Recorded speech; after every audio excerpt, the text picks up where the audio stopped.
জামাত ইসলাম একভাবে চেয়েছে, বিএনপি ভিন্নভাবে চেয়েছে। বিষয়টা এরকম না। এই সংকট বা সমস্যা আসলে কারা সৃষ্টি করলো? অন্তর্বর্তীকালীন সরকার।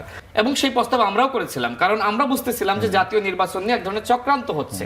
১/১১ আরেকটি যারা করতে চেয়েছিল সেই কুশীলবরা যাতে সফল না হয়, এজন্য বিএনপি কিন্তু একই দিনে জাতীয় নির্বাচন, একই দিনে গণভোট মেনে নিয়েছিল। দেখেন, এই যে জুলাই বিপ্লব, এই বিপ্লবে তো আমরা সবাই অংশ নিয়েছি। যারা এখন এমপি হয়েছে সরকারি দলে বা বিরোধী দলে, সবাই জুলাই গণ অভ্যুত্থানের শক্তি। এবং এই দলগুলোর মধ্যে মতপার্থক্য ছিল, তারপরেও সবাই একসাথে গণ অভ্যুত্থানে অংশ নিয়েছে, একটি স্বৈরাচারী সরকারের পতন ঘটিয়েছে। জামাত ইসলাম একটি ইসলামিক দল, যদিও তারা এখন ইসলামিক শরিয়া প্রতিষ্ঠা করতে চায় না, হয়তো তারা ধীরে ধীরে মধ্যপন্থী রাজনীতির দিকে যাচ্ছে। সেটা পরের প্রসঙ্গ, যখন তারা হবে তখন সেটা আমরা দেখব। তবে বিএনপি একটি মধ্যপন্থী রাজনৈতিক দল। তো মধ্যপন্থী রাজনৈতিক দল হওয়ার কারণে বিএনপির সাথে জামাত ইসলামের অনেক কর্মসূচি বা আদর্শগত অনেক পার্থক্য আছে।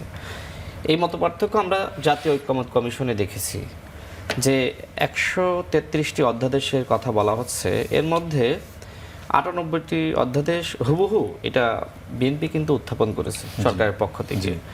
আর সেখানে ওই সময় যে বিষয়গুলো নিয়ে প্রশ্ন ছিল, এখনো প্রশ্ন আছে। বাকি এই ৩৫টি নিয়েই কি প্রশ্ন ছিল? বাকি আপনার 20টি এই 20টি নিয়ে কি বিএনপির স্ট্রং ছিল?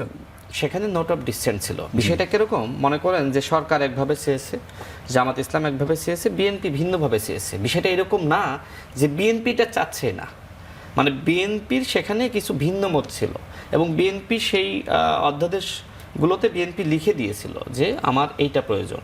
তাহলে এখন যদি বিএনপি সরকার এই বিলগুলো 20টি বা 16টি এটা যদি এখন উত্থাপন করে, তাহলে তো এটা পাশ হয়ে যাবে, তাই না?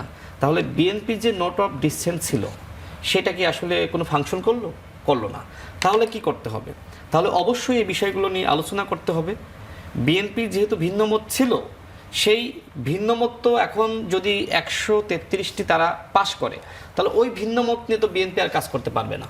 আর ভিন্নমত থাকা তো অন্যায় না। সেখানে নোট অফ ডিসেন্ট তো জামাতের ছিল, এনসিপির ছিল, অন্যান্য দলের ছিল। সুতরাং এই বিষয়গুলো এখন মানে সেখানে উত্থাপিত হয়নি, এর মানে এই নয় যে এটা পুরোপুরি বাতিল হয়ে গেছে। এইটা নতুন নতুন কমিটি গঠন করে এটা আসলে আলোচনা করার সুযোগ আছে। নিশ্চয়ই আপনি শুনেছেন যে গতকাল জামাত ইসলামের পক্ষ থেকে বলা হয়েছে যে সাংবিধানিক সংস্কার বা সংশোধন যে কমিটি হবে সেখানে তারা মোটামুটি সমান সমান চায়। এই যে কমিটি গঠিত হচ্ছে, এইটা তো আলোচনার সুযোগটা আছে। এখন যদি বিরোধী দল এইভাবে তারা প্রপাগান্ডা ছড়ায় যে সব বাতিল করে দিয়েছে, এখন আসেন এই যে গণভোট অধ্যাদেশ বাতিল করা হলো, বলা হচ্ছে না, আমি শেষ করি আমার ব্যাখ্যাটা আমি দিয়েছি। দেখেন, গণভোট অধ্যাদেশ বাতিল করা হলো, এই কথা বলা হচ্ছে না যে গণভোট অধ্যাদেশ। মানুষ তো মনে করতেছে তাহলে কি আসলে ওই যে গণভোটটা ফলাফল যেটা হইলো ওইটা কি বাতিল? আসলে তো না। আমি একটু ব্যাখ্যা দিই। দেখেন, এই যে গণভোট, এর জন্য তো একটা অধ্যাদেশ জারি করা হয়েছিল। তো গণভোট আসলে কখন হয়? আপনি নিশ্চয়ই একজন বিখ্যাত আইনজীবী স্বাধীন মালিক তার বক্তব্য শুনেছেন। তিনি বলেছিলেন যে পৃথিবীর প্রায় প্রতিটা রাষ্ট্রেই গণভোট জাতীয় নির্বাচনের পরে হয়। আজকে যে সংকট বা সমস্যা সৃষ্টি হয়েছে, এই সংকট বা সমস্যা আসলে কারা সৃষ্টি করলো? অন্তর্বর্তীকালীন সরকার। এখন মনে করেন যে বিএনপি যে 20টা অধ্যাদেশ তারা উত্থাপন করলো না। যদি বিএনপি ওই সময় প্রস্তাব করেছিল যে জাতীয় নির্বাচনের পরে গণভোট হবে, তখন এইভাবে আমরা মানে আমাদের যে বিষয়গুলোতে ভিন্নমত রয়েছে আমরা যদি জাতীয় সংসদে সেটা আলোচনার মধ্য দিয়ে আমরা সমাধান করতে পারি, ওকে। আর না পারলে তখন আমরা গণভোটে যাব। কিন্তু সরকার সেই কথা মানলো না, বিএনপি মানলো না, বা অন্যান্য দল মানলো না।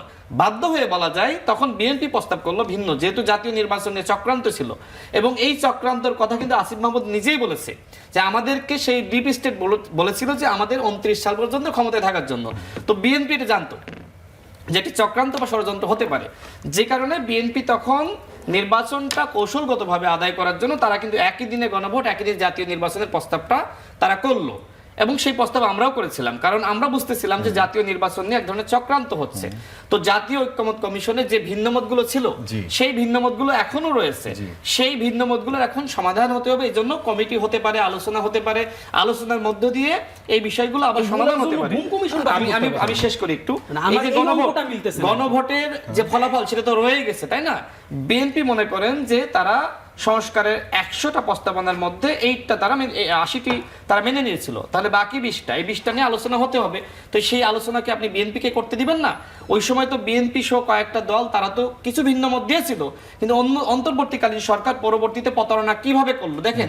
গণভোটে গেল, সেই অধ্যাদেশ কি করেছিল, সেখানে 4টা প্রশ্ন আর একটা উত্তর, যেটা মনে হয় কায়সার ভাই অসংখ্যবার কিন্তু বলেছে যে 4টা প্রশ্ন আপনি দিলেন, তাহলে অন্তর্বর্তীকালীন সরকার তো ওই সময়ই সমাধান করতে পারতো যদি 4টা প্রশ্নে তারা 4টা উত্তর দেওয়ার সুযোগ রাখতো। অথবা এই যে 133টা অধ্যাদেশ আপনি সবগুলো ভোটে দিতে পারতেন, দেন নাই কেন? সংকট বা সমস্যা, 4টা প্রশ্ন যদি থাকে 4টার উত্তর কিভাবে দিতেন? একবার দিতেন হ্যাঁ অথবা না, অথবা আবার হ্যাঁ, আবার 4টা না, প্রশ্ন। আবার হ্যাঁ, 4টা প্রশ্ন থাকবে, 4টা প্রশ্নের পাশাপাশি হ্যাঁ বা না, একটা যেভাবে আপনি উত্তর দিয়েছেন 4টা তো সেভাবে দেওয়া যেত। আমি মনে করি সেই সুযোগটা রাখেন না। আমি রাশেদের সাথে একটু যোগ করি যে ওই সময় প্রশ্নের যে বিন্যাস, যে বিষয়ের অবতারণা করা হয়েছে, তাতে অন্তর্বর্তী সরকার পেশাদারিত্বের পরিচয় দেয়নি। কিভাবে দেয়নি? যে ধরেন এভাবে যদি হতো যে ঐকমত্য কমিশনে নোট অফ ডিসেন্ট সহ যে সমস্ত প্রস্তাবনা এসছে আপনি তাতে হ্যাঁ কি না কিংবা না, তাহলে কিন্তু পুরো বিষয়টা আপনি কভার করতে পারতেন। আমি কিন্তু রাশেদের সাথে একমত। বিএনপি তখন কোন কোন বিষয়ে নোট অফ ডিসেন্ট দিয়েছে এটিও সংবাদ শিরোনাম হয়েছে, জামাত কোথায় দিয়েছে, এনসিপি কোথায় দিয়েছে। কিন্তু অন্তর্বর্তী সরকার যেভাবে প্রশ্নের বিন্যাস করলো, তাতে করে ধরেন আপনার প্রশ্নের উত্তরে বলি 4টির মধ্যে আমি 3টিতে হ্যাঁ বললাম, 1টিতে না বললাম, তার কি কোনো সুযোগ ছিল? ছিল না। তার মানে আপনাকে বান্ডেল অফার করতে হবে। আমি একটু শেষ করি। তো আরেকটা ঘটনা দেখেন, যে সময় এনসিপি তো স্বাক্ষর করলো না জুলাই জাতীয় সনদে, আমরা স্বাক্ষর করলাম, ওই সময় দেখেন যে আমাদের সামনে কিন্তু দেয়া হলো উইথ নোট অফ ডিসেন্ট ওই পুস্তক। পরবর্তীতে এনসিপি বা জামাত ইসলামের চাপে যেটা করা হলো যে ওই নোট অফ ডিসেন্ট বাদ দেওয়া হলো। তখন কিন্তু বিএনপি প্রতিবাদ জানিয়েছিল। এমনকি যে সময় এই যে গণভোট অধ্যাদেশ এইভাবে প্রতারণা করে দেওয়া হলো, তখন বিএনপির সংগ্রামী মহাসচিব তিনি কিন্তু ওই সময় একটা প্রতিবাদ জানিয়েছিলেন। এখন যে বলা হচ্ছে যে বিএনপি তো, যেটা ভাই বললেন যে বিএনপি তো বলছে যে তারা অক্ষরে অক্ষরে তারা আসলে এই জুলাই জাতীয় সনদ বাস্তবায়ন করবে, সেটা আসলে কিভাবে দেখেন, বিএনপি কিন্তু স্পষ্ট করেছে যে স্বাক্ষরিত জুলাই সনদের যে বিষয়গুলোতে বিএনপি সম্মত হয়েছে সেগুলো তারা অক্ষরে অক্ষরে বাস্তবায়ন করবে।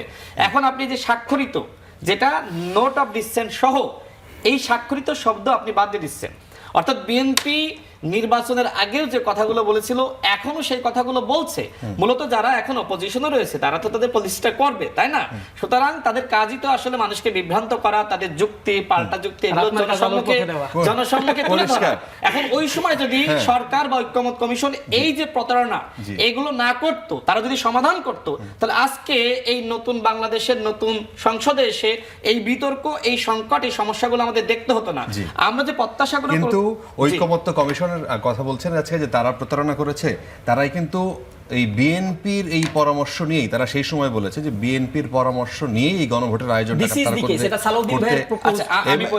এবং সেখানে লিডিং ভূমিকা কিন্তু এই বিএনপির ছিল।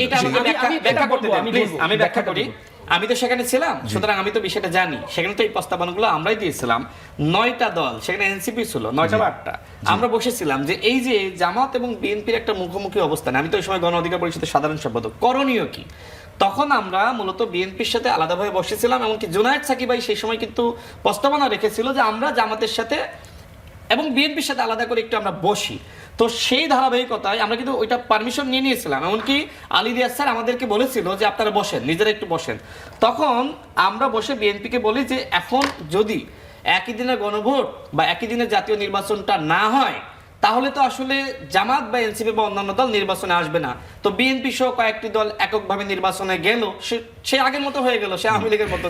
সুতরাং তখন বিএনপিকে আমরা কিন্তু কনভিন্স করেছিলাম, এবং বিএনপি পরবর্তীতে এটাই বলে, যেহেতু আসিফ মাহমুদ নিজেই বলেছে যে চক্রান্ত ছিল নির্বাচন নিয়ে, অন্যান্য উপদেষ্টারা বলেছে, বিএনপি তো জানতো, কারণ বিএনপি অতীতে রাষ্ট্র চালিয়েছে।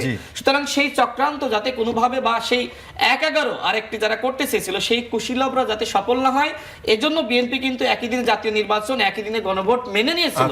এইটাও কিন্তু সরকারের একটি প্রতারণা ছিল। অর্থাৎ আজকে যে সমস্যাগুলো দেখছেন, এই সমস্যাগুলোর মূলে কিন্তু অন্তর্বর্তীকালীন সরকার।